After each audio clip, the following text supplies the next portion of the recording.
Setelah terjadi dua kasus perampokan dalam taksi di Jakarta pada pekan lalu, para korban semuanya perempuan.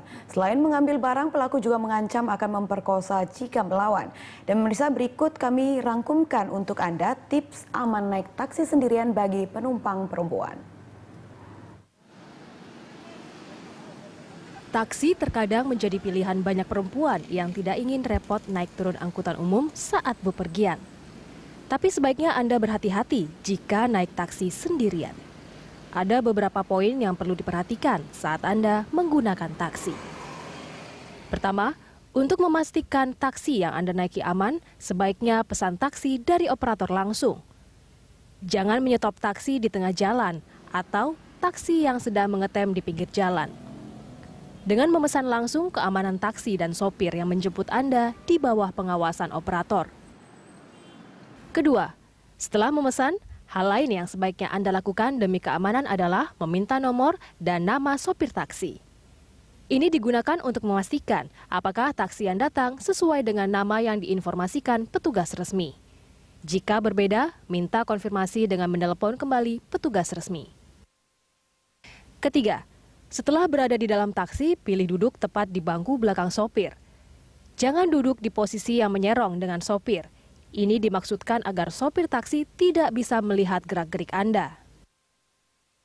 Keempat, jika di tengah perjalanan Anda merasa ada pelayanan taksi yang tidak menyenangkan atau membahayakan, jangan ragu untuk lapor ke kantor pusat taksi tersebut. Laporkan nomor taksi, nama sopir, dan keluhan Anda. Ini baik untuk perbaikan layanan dan agar penumpang lain tidak mengalami hal serupa.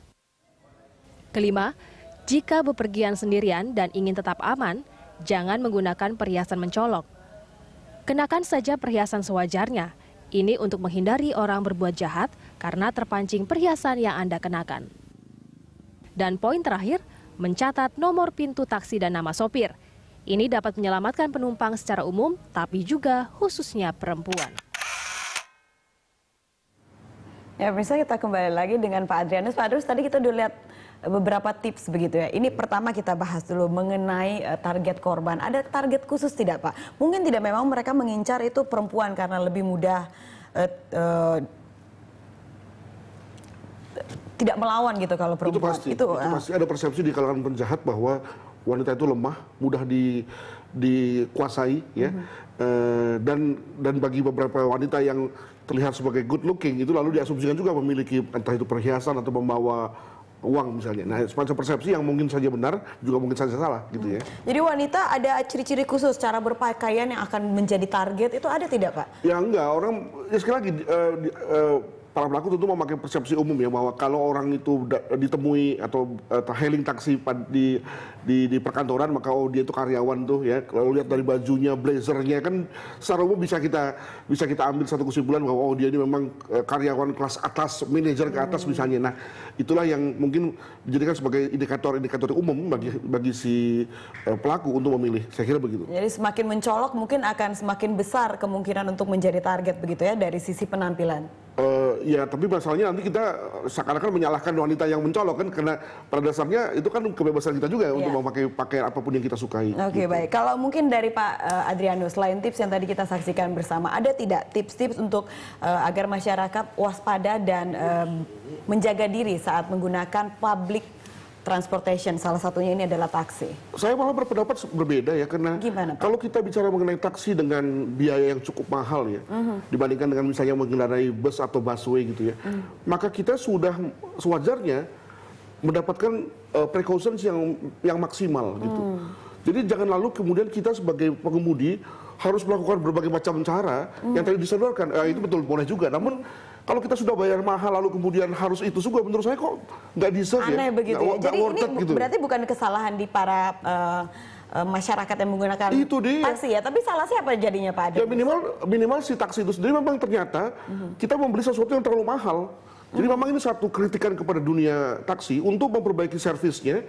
termasuk diantaranya adalah memperbaiki kualitas para pengemudinya. Jadi jangan berikan kepada kita semua pengemudi yang tembakan, ya, pengemudi yang baru dapat SIM kemarin, pengemudi yang mungkin hari ini sedang berantem sama istrinya, atau yang gimana sehingga lalu pada saat dia melayani kita yang sudah bayar mahal, ya, ternyata kemudian lalu malah menjadikan kita sebagai victim. Nah, itu menurut saya kritik terbesar kepada dunia taksi. Gitu. Baik, jadi bisa saya katakan, saya simpulkan perkataan Pak Adrianus tadi, lemah kontrol dari para perusahaan taksi begitu? Atau nah, ini memang juga kembali kepada konteks persaingan di antara bisnis taksi yang juga ketat sekali, ya. Jadi di Jakarta ada sekitar 40 ribuan lah taksi. Bayangkan kalau misalnya pada jam-jam kantor itu kan mereka ketat sekali mengejar penumpang, gitu ya. Untuk kemudian bisa pulang bawa uang lah para pengemudinya. Nah, ujung-ujungnya yang kemudian dirugikan adalah kita sebagai konsumen, kan. Nah, caranya macam-macam, bisa dengan cara dia bawa kita muter-muter sehingga argonya tinggi dan macam-macam. Nah, salah satunya adalah kejahatan. Nah, untuk itu maka memang ini semacam hikmah, ya, kepada para dunia taksi untuk memperbaiki servis mulai dari yang bersifat mesinnya atau mobilnya sampai kepada pengemudinya. Gitu. Itu tadi sudah kita membahas sedikit mengenai konsumen, begitu ya, kemudian juga para pengusaha taksi. Bagaimana dengan pemerintah atau mungkin penegak hukum? Apakah mereka perlu melakukan sesuatu juga untuk membantu agar masalah ini tidak terulang kembali, begitu? Cukup sulit karena sekali lagi ini terjadi dalam konteks jalan raya, ya, public places, di mana memang pengawasan hukum atau kepolisian itu minimal. Diasumsikan semua orang itu menjaga dirinya sendiri. Diasumsikan semua prasarana itu juga memiliki kemampuan mengamankan orang-orang yang ada di situ, gitu ya. Sehingga ya kita nggak bisa nyalahkan polisi, ya, gitu ya. Nah, untuk itu maka memang tapi saya kira polisi cukup respons, ya, dalam arti ketika begitu Ibu ST ini melapor, ya, langsung kemudian diadakan satu tindakan dan saya haraplah pada beberapa saat kemudian pelakunya tertangkap. Gitu.